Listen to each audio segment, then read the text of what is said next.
Hi, welcome. This is day 3. I'm Lisa Natoli, and I'm happy you're here. It's a great day for miracles. And I wanted to say, as we begin, that a miracle doesn't take any time at all. It doesn't take any time to be what you are. It doesn't take any time to be love and light, because light is what you are. What sometimes does take 40 days is for the shift from your old way of being to the truth of what you are to stick. So you can easily shift into that, call it a vibration, a state of mind, and you feel the joy of it immediately.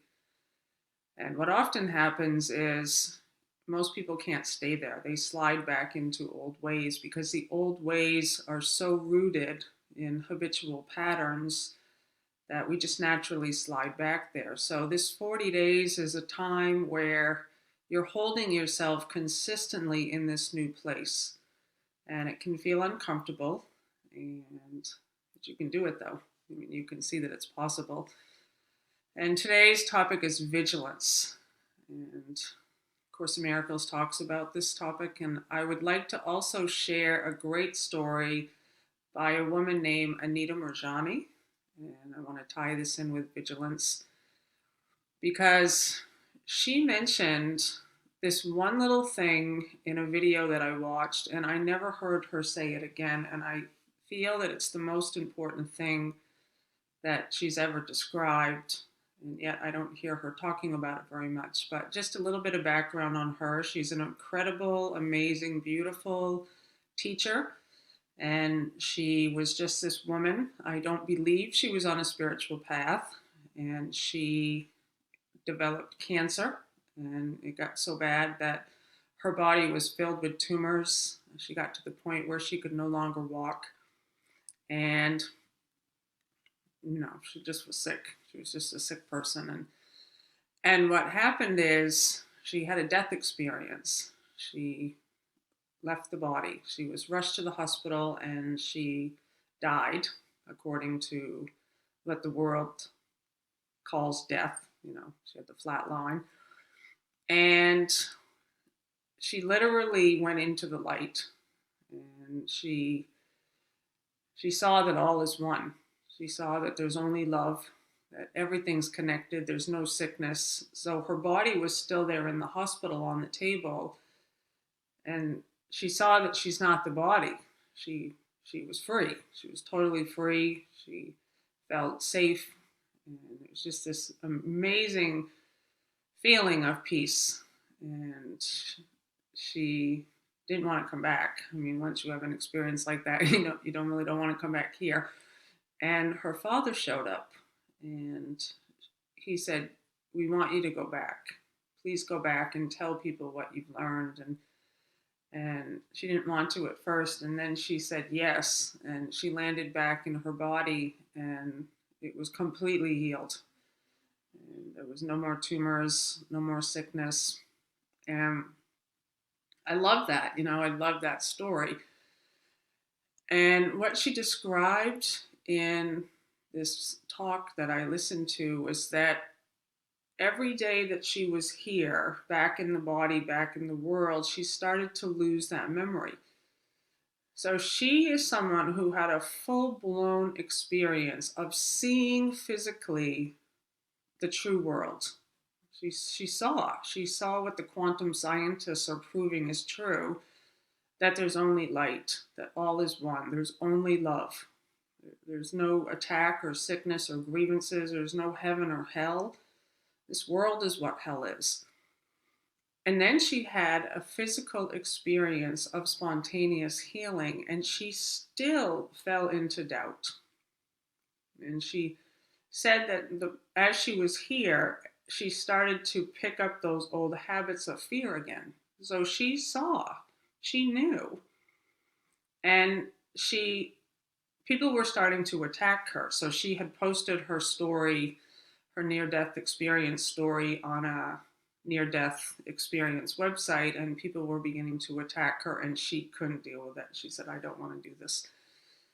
And she made a decision, "I'm done. I'm just going to go work a regular job and live out my life and know what I know." And a woman, a friend of hers, invited her to speak. I think it was at like a women's conference. And she said, no, I don't do that kind of thing. And her friend's like, are you crazy? The world needs to hear this message. And she made this decision. She got quiet. She thought about it. And she said, yes, I'm going to do it. And she went and she gave that talk. And she felt great. People were so happy that she was showing up and sharing this experience.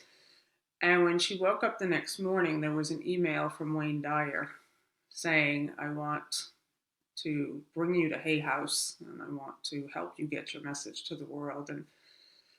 And there's so many elements to that story I love. And the part about saying yes, you're saying, yes, I'm going to share myself. And the whole universe then conspires to help you. But the part I want to talk about today is the part about sliding back. And again, like I love A Course in Miracles, I was saying yesterday, because it allows every single person to have that experience that Anita Moorjani had without getting sick and without dying. That you literally will see the oneness. And this is the place that I live. I see everything different than I used to see. And I see with what A Course in Miracles calls Christ's vision. I see that all is one. And I'm sharing this message. And what I know to be true is it takes vigilance, everyday vigilance. There is not a day that I show back up here in a body that I have to just, sorry. There's not a day where I wake up and I just can, every single day, I have to practice and train myself to be vigilant. That's just part of what it is. Just like Anita said, it's very dense here. This world is very heavy. It will pull you down into the darkness if you're not vigilant. So every day I have a practice. I have a morning routine. I have a daily practice of centering myself. I spend time with God every single day. It's the most important thing that I do. And I get myself into that frequency. So it's like plugging myself in, turning myself on. And I don't know. I just think that that's what's required. You have to remember the truth. And so I wanted to read some things from A Course in Miracles about vigilance. And it says, be vigilant only for God and his kingdom. And so you often hear in the Bible, seek ye first the kingdom. And so seek ye first the kingdom means your new way of being card. You're seeking here first. You're being vigilant for what's on this card. I'm a child of God. I'm all light. All is one. And you're holding yourself in this place. And again, it takes mastery. It takes vigilance. And you're being vigilant against your false way of being, complaining, criticizing yourself, carrying around shame. And it says, be vigilant only for God and his kingdom. This is a major step towards fundamental change. And that's what we're aiming at here. Fundamental change, change that sticks, not change that lasts a moment and then you slide back into your old patterns. And it says that you have to have a clear-cut priority for vigilance. This lesson is unequivocal in that it teaches there must be no exceptions, although it does not deny that the temptation to make exceptions will occur. You absolutely will be tempted to go back to your old way of being all day long. And the training, the mind training that we're doing for these 40 days and what A Course in Miracles is you're training your mind to see when you slide back there and you're making a different decision. You can really look at this old way of being as temptation. You will not be tempted. For 40 days, you are a master. And you see that you absolutely can do this. And then it says, here then your consistency is called on despite chaos. I love that. Because you're going to see your whole world is doing all the things it normally does, and it's calling for you to respond. And you're standing in the center of the chaos, holding yourself centered in love, being vigilant. Here, then, your consistency is called on despite chaos. So you're allowing everything to be exactly as it is. Let the chaos be the chaos. Let people be as crazy as they want to be. You are called on consistency and vigilance. And then it says, you create by your true being. True being. This is where creation happens. Creation does not occur. Miracles do not occur when you're located in the thought system of fear and being your false self as a body identity. Nothing happens there. Nothing happens except the repetition of what you've always gotten. Problems, sickness, worry, doubt. And when you don't want those things anymore, you enter into a sort of a period of unknown. You don't really know what's going to happen next, but you're willing to step in with an open heart, open mind, and practice differently. So it says, the wholeness of the kingdom does not depend on your perception. So what Anita saw was happening before she saw it. You see, the light's already here. You just can't see it yet. And when you'll see it, you'll know that it was always there. And so the wholeness of the kingdom does not depend on your perception, but your awareness of its wholeness does. So you become aware of its wholeness.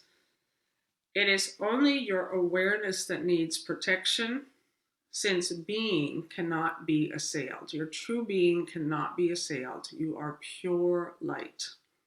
And I'm just going to keep reinforcing the truth about yourself for 40 days until it sticks. Vigilance is essential.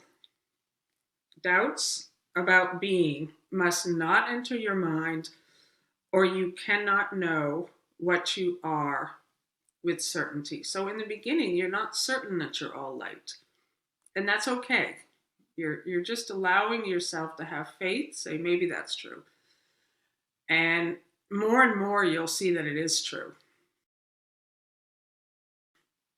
Vigilance is not necessary for truth, but it is necessary against illusions. This is so important. Your vigilance is necessary against your false way of being. So for 40 days, you're watching yourself like a hawk.